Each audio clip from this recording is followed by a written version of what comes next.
पर आसन देकर के बिठा दिया और कथा वृत्तांत सुनाने लगे। राजा परीक्षित ने पहला प्रश्न पूछा, प्रभु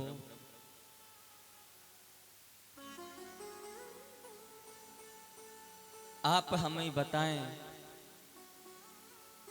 जो भगवान नारायण है ना, उनके अवतार कितने हैं और भगवान अवतार क्यों लेते हैं? किस प्रकार से प्रभु अवतार लेकर के भक्तों का कल्याण करते हैं? आप हमें सारा वृत्तांत बताएं।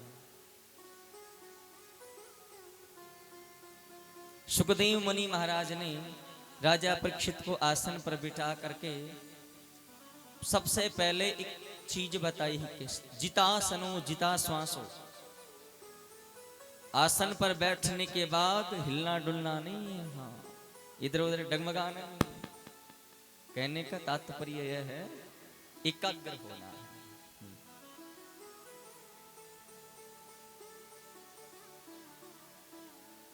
दूसरा श्वास,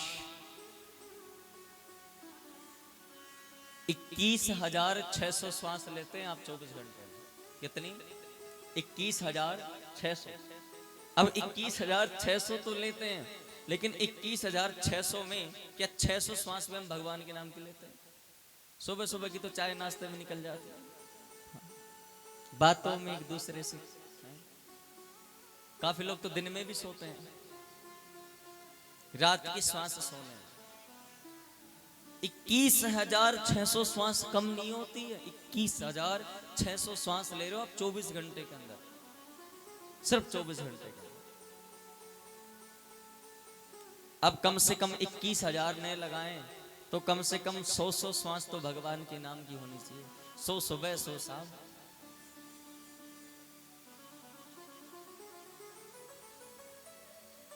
जो व्यक्ति 3 समय श्वासों को प्रभु के नाम से चलाता है उसे ही कहते हैं त्रिकाल संध्या।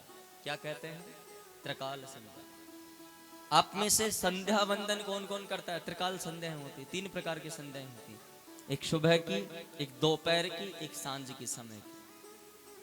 अब दोपहर में तो सब भाई काम करने जाते हैं अपने अपने, लेकिन सांझ के समय करते हो आप त्रिकाल संध्या जी।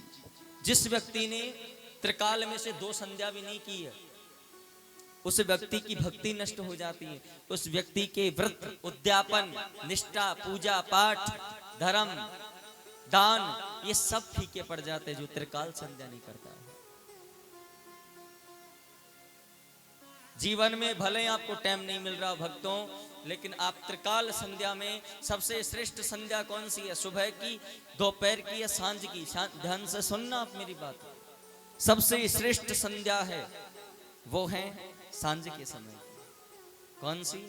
सांझ के समय।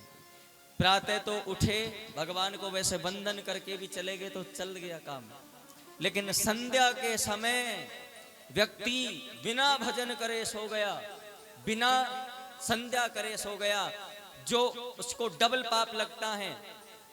और डबल नहीं, ट्रिपल पाप लगता है। ट्रिपल कैसे? एक तो उसने संध्या वंदन नहीं किया, पहला पाप। दूसरा, वो भोजन करेगा, वो भोजन भी विष के समान हो जाएगा। तीसरा, वो व्यक्ति शयन करने के बाद मृत्यु मुद्रा में चला जाता है। किस मुद्रा में? मृत्यु मुद्रा। 3 पापों से गुजरना पड़ता है।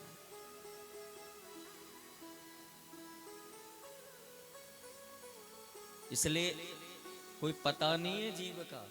जब सोना तो भगवान से बातें किया करो थोड़ी थोड़ी। प्रभु आपसे मैं मिलना चाहता हूं, आपसे मैं बातें करना चाहता हूं।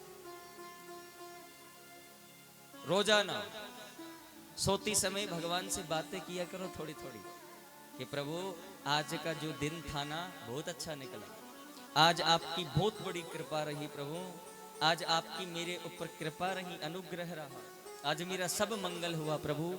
कल जब उठो ना तब भी मेरा प्रभु मंगल ही करना, और आप जो करोगे ना वो गलत नहीं करोगे, बहुत अच्छा करोगे हमारे साथ।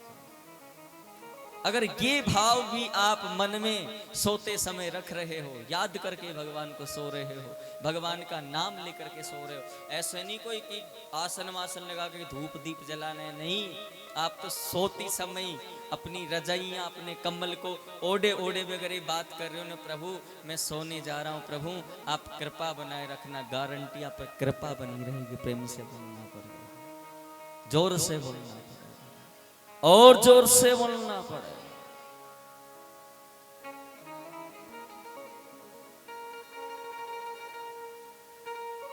राजा परीक्षित से कह रहे हैं, राजन हर श्वास में सुमरण करना, 21,600 श्वास हैं, हर श्वास में प्रभु का नाम जपना और जप करके आपको गति पानी है। तीसरा जिता संगो स्थिति, आपकी संगति कैसी होनी चाहिए, किन लोगों के साथ आप बैठते हैं। अब बताओ, सुबह सुबह तुम क्या नाम हुक्का पीने वाले के साथ बैठ गए तो कहां से होंगे तुम्हारे श्वास फिल्टर, बताओ, नहीं होंगे, हैं, नहीं होंगे, क्योंकि सुबह सुबह ही तुम उस दुनिया में चले गए। काफी लोग तो सुबह सुबह 4 बजे ठेके के दर्शन कर लेते हैं, हाँ, बताओ, उनकी तो संध्या वो है त्रिकाल नहीं, उनकी तो सिस्टम संध्या है, 6 प्रकार की संध्या हो रही है उनकी, तो त्रिकाल नहीं।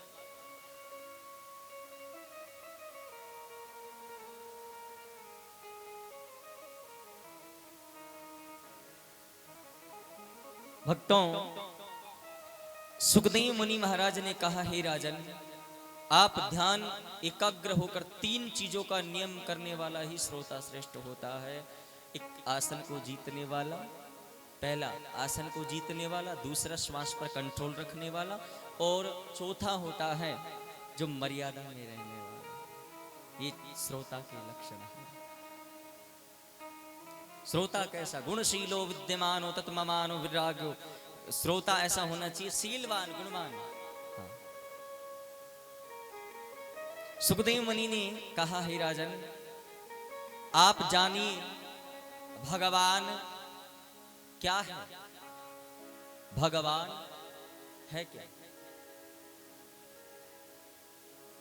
क्षिति जल पावक गगन समीरा, पंच तत्वतय अधि अधम शरीर।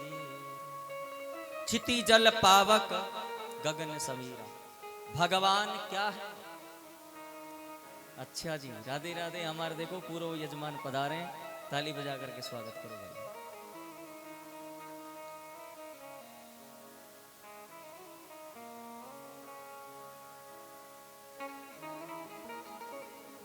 पांच तत्वों से शरीर बना है और 5 तत्व भूमि इस संसार को चला रहे हैं। और जो भगवान संसार परिवार को चलाए वो बड़ा सदस्य होता है, मुखिया होता है। जो संसार को चलाए वो ईश्वर होता है। जो देश को चलाए वो प्रधानमंत्री होता है। राज्य को चलाए वो मुख्यमंत्री होता है। गांव को चलाए वो सरपंच होता है। घर को चलाए मुखिया होता है। वैसे ही पूरे ब्रह्मांड को चलाने वाले कौन है? भगवान। कौन है? भगवान।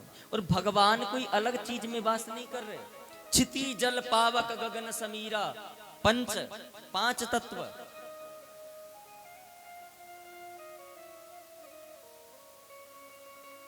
भैंसे, भूमि, 5 तत्व गिनाता हूं और 5 तत्व से ही भगवान बनते हैं।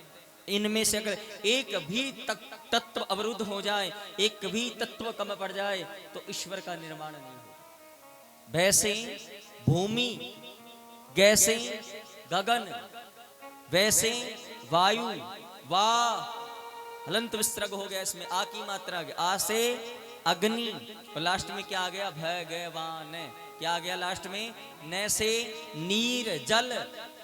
जो 5 तत्व, 5 चीजें प्रकृति के अंदर हैं, या प्रकृति अलक्षम सर्वभूतानाम तयोमोहश्रिया, जो 5 चीजें संसार में हैं वही ईश्वर है। वो क्या है? वही भगवान है। भगवान का अर्थ होता है 5 तत्व। और बताओ आप में से कितने या भक्त बैठे हैं जिनके अंदर 4 तत्व हैं? बताओ। 5 नहीं, सबके अंदर 5। 4 वाला एक तो हाथ खड़ा करके बताओ महाराज मेरे अंदर तो जल नहीं है, मेरे अंदर तो मिट्टी नहीं है, मेरे तो अग्नि अग्नि नहीं है। क्यों नहीं है तुम्हारे अंदर अग्नि? एक अग्नि तो तुम्हारे अंदर 24 घंटे जलती रहती है। जानते हो उस अग्नि का नाम क्या है? जठर अग्नि। कौन सी? जठर अग्नि, चूल्हे वाली नहीं। हाँ, पर एक बात बताऊं, इतना जठर अग्नि काम नहीं करती है, इतने चूल्हे वाली अग्नि नहीं काम करती है, इतनी जलन वाली अग्नि काम करने लग जाती है। हाँ, प्रेम से बोलना ऐसे नहीं, जोर से, थोड़ा और जोर से प्यारे। हाँ, जठर अग्नि भोजन का पाचन करती हैं, और जो वैसी अग्नि वो जलाती हैं। और एक अग्नि और श्रेष्ठ होती है संसार में, वो होती है चिंता वाली। चिता और चिंता में अंतर है। चिता चिंतन चिंतन, चिता शरीर को जलाती है और चिंता ज्ञान को जलाती है। और चिंतन चिंतन चिता से मुक्ति दिलाकर, चिंतन से मुक्ति दिला करके और भगवान में लगाता है। चिंतन, प्रेम से बोलना पड़ेगा। चिता शरीर को जलाती है और चिंता ज्ञान को जलाती, लेकिन चिंतन, चिंतन कौन सा? भगवान का चिंतन आपको उस चिता तक नहीं पहुंचने देता है, सीधा डायरेक्ट ठाकुर जी से मुलाकात करा देता है। इसलिए चिंता को त्यागो। और हम किसी को देखकर क्यों जलें, किसी को देखकर ईर्ष्या क्यों करें? सबको पता है कि एक दिन जल के राख तो होना ही है। इसलिए चिंतन अधिक करें, चिंता न करें। चिंता करोगे तो खो जाओगे, और चिंतन करोगे तो भगवान के हो जाओगे। प्रेम से बोलना पड़ेगा, जोर से। हाँ, आइए एक नाम संकीर्तन, फिर उसके बाद आप जानेंगे ये संसार कैसे बना, ये शरीर क्या है।